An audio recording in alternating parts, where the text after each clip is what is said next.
Now, Senator Lujan, 41.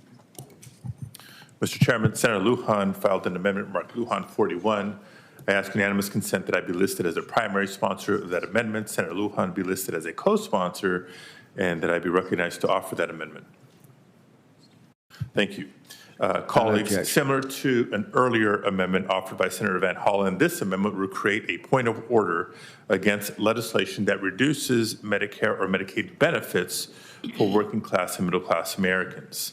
Sure. Now, it seems like every time President Trump is in the White House, his #1 legislative priority is tax cuts for the ultra wealthy.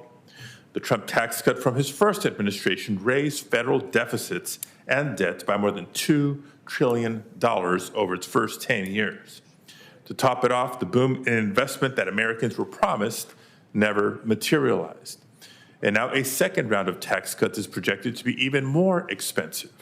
And I see that our Republican colleagues are looking for $5.3 to $5.7 trillion in cuts, and potentially even more, to not only popular, but in many instances necessary government programs.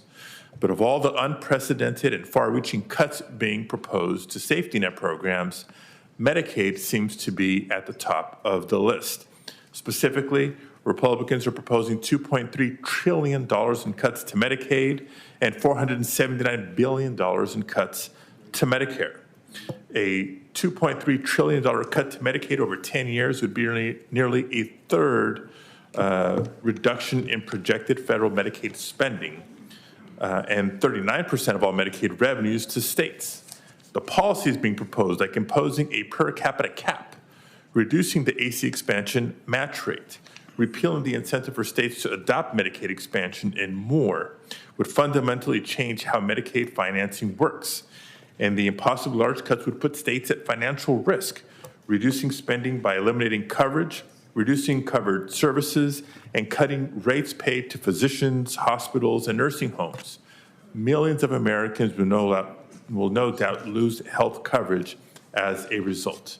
And by the way, this would also exacerbate the already alarming workforce shortage in the healthcare industry. So I urge you colleagues to publicly commit to preserving Medicare and Medicaid benefits by supporting this amendment. Senator Crapo. Mr. Chairman, thank you. And as I said, I would probably be repetitive on some of these amendments. This amendment also is out of order as not appropriate to a budget resolution.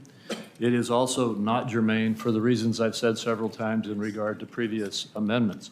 We will get into a much broader debate, and I can assure you that we do not seek to reduce benefits to Medicare or Medicaid.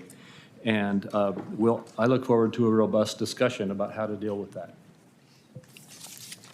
All debate has expired on that amendment. Senator Padilla, #6. Thank you.